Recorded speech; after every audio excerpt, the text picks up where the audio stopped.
Hi friends, welcome to our channel. இன்னைக்கு நாம பார்க்க போறது சூப்பரான ஒரு ரெசிபி தான். வாங்க வீடியோக்குள்ள போலாம்.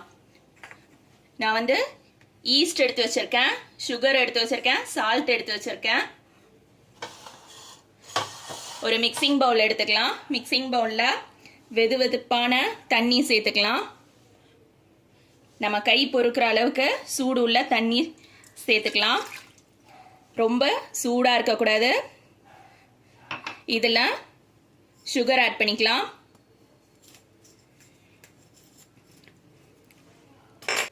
இதோட அளவுகள் எல்லாமே நான் description boxல கொடுக்கிறேன், செக் பண்ணிக்கோங்க. இதுல yeast சேர்த்துக்கலாம். yeast சேர்த்ததுக்கு அப்புறமா நல்லா கலந்து விட்டுக்கணும். sugar வந்து நல்லா கரையணும். இதை அப்படியே ஒரு ஓரமா ஒரு 10 minutes நம்ம மூடி வைக்கலாம். இப்போ 10 minutes ஆச்சு, திறந்து பார்க்கலாம். நம்மளோட ஈஸ்ட் நல்லா பொங்கிருக்கு. ஒரு மிக்சிங் பவுல்ல மைதா எடுத்திருக்கேன், அது கூடவே உப்பு சேர்த்துக்கலாம்.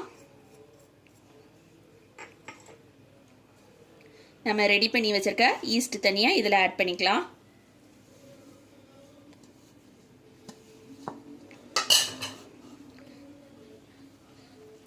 நல்லா கலந்து மாவு பிசைஞ்சுக்கலாம்.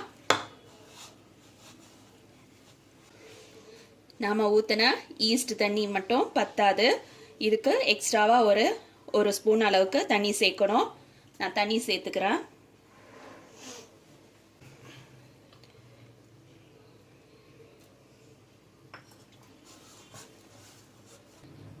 மாவு பார்த்தீங்கன்னா இந்த மாதிரி பிசைஞ்சிருக்கணும்.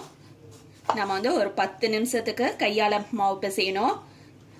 மாவு ரொம்ப வந்து ஸ்டிக்கியாக இருக்கக்கூடாது, அதே நேரத்தில் ரொம்ப டைட்டாகவும் இருக்கக்கூடாது. மாவு பார்த்தீங்கன்னா நம்ம அழுத்தும் போது உடனே நம்ம விரல் வந்து ஈஸியாக உள்ளே போகணும், அதுதான் பதம். இதை வந்து நல்ல ஈவன் ஆக்கிடலாம். எந்த அளவுக்கு நம்ம வந்து சாஃப்டாக பிசைகிறோமோ 10 நிமிஷத்துக்கு நல்லா பிசையணும். பிசைஞ்சாதான் நல்லா வரும் நம்மளோட கார்லிக் பிரெட்டு.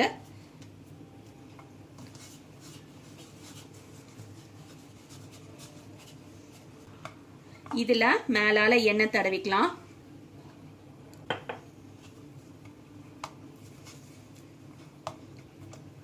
இதை அப்படியே மூடி வைக்கலாம். 2 மணி நேரம் கழிச்சு நான் காட்டுறேன். துணி போட்டு மூடி வைக்க போறேன். 2 மணி நேரம் ஆயாச்சு. இப்போ நம்மளோடது மாவு ரெடியா இருக்கான்னு பார்க்கலாம். நல்லா சாஃப்டா இருக்கு பாருங்க மாவு. இதை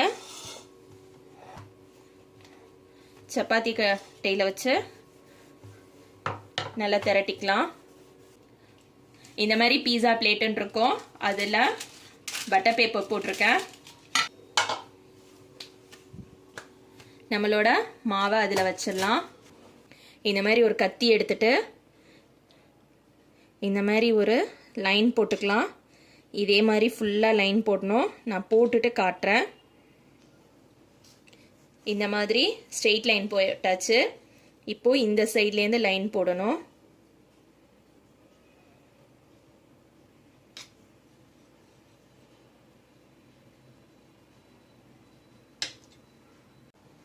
நான் இது வந்து அவனில் பண்ண போகிறேன். நீங்கள் கடாயில் கூட பண்ணிக்கலாம்.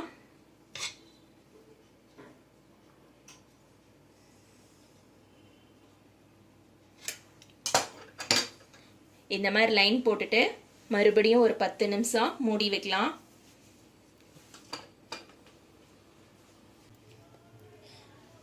பத்து நிமிஷத்தில் நமக்கு வந்து மாவு ரெடி ஆகிற வரையிலும் நாம் இந்த மாதிரி பட்டர் வந்து மெல்ட் பண்ணிக்கணும். அதில் சில்லி ஃப்ளேக்ஸ் ஆட் பண்ணிக்கணும். இந்த மாதிரி பூண்டை கட் பண்ணி வச்சுட்டு அதையும் ஆட் பண்ணிக்கணும். கொத்தமல்லி தலை கட் பண்ணது அதையும் ஆட் பண்ணிக்கணும். இந்த மாதிரி கார்லிக் பிரெட் சீசனிங் சொல்லிட்டு இருக்கும், இது இருந்ததுன்னா இதை ஆட் பண்ணுங்கள். சப்போஸ் உங்ககிட்ட இது இல்லை அப்படின்னாக்கா நீங்கள் மிக்சட் ஹர்ப்ஸ் கூட ஆட் பண்ணிக்கலாம். நான் இன்னைக்கு இதுதான் ஆட் பண்ண போகிறேன்.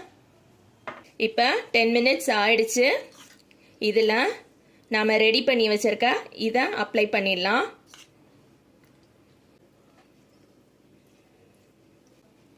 ப்ரஷ் வச்சு ஃபுல்லாக எல்லா பக்கமும் ஸ்ப்ரெட் பண்ணிக்கணும்.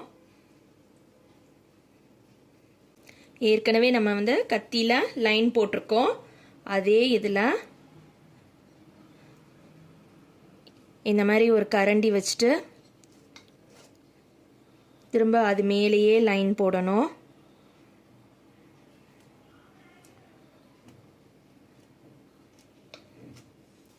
ஒரு சைடு மட்டும்தான் திரும்ப போடுறது, நம்ம லைன் போடணும்.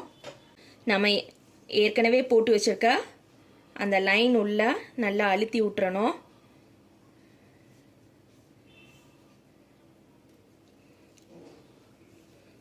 மோசரல்லா சீஸ் எடுத்திருக்கேன். இதே மாதிரி நான் எல்லாம் பண்ணிட்டு காட்டுறேன். இப்போ நம்ம வந்து சீஸ் எல்லாம் வச்சாச்சு. இதுக்கு மேலே கொஞ்சமாக சீசனிங் பண்ணிக்கலாம். லைட்டாக பண்ணால் போதும், ரொம்பலாம் வேண்டாம்.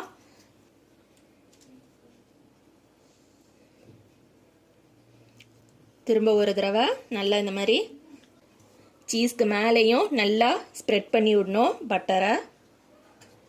இப்போ இதை நான் வந்து அவனில் 170 டிகிரி சென்டிகிரேட்டில் 25 மினிட்ஸ் வச்சு எடுக்க போகிறேன். சப்போஸ் நீங்கள் உங்ககிட்ட அவன் இல்லை அப்படின்னாக்கா நீங்கள் வந்து கடாயில் வச்சு பேக் பண்ணி எடுத்துக்கோங்க. ஒவ்வொரு அவனுக்கு தகுந்த மாதிரி மாறும் டைமிங்கு. நான் என்னோட அவனுக்கு தகுந்த மாதிரி நான் இந்த டைமிங் சொல்லியிருக்கேன். இதை நான் வச்சுட்டு அப்புறம் காட்டுறேன்.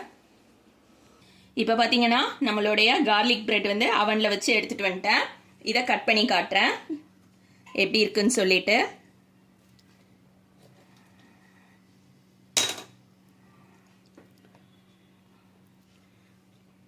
நீங்கள் பாருங்கள், சீஸ் அப்படி லூஸ் அவுட் ஆயிருக்கு. சூப்பராக இருக்கும், நல்ல சாஃப்டாக இருக்குது. இதோட டெக்ஸ்டரும் பாருங்கள் ரொம்ப அழகாக இருக்குது. இதே மாதிரி நீங்களும் உங்கள் வீட்டில் செஞ்சு பாருங்கள். தேங்க்ஸ் ஃபார் வாட்சிங்.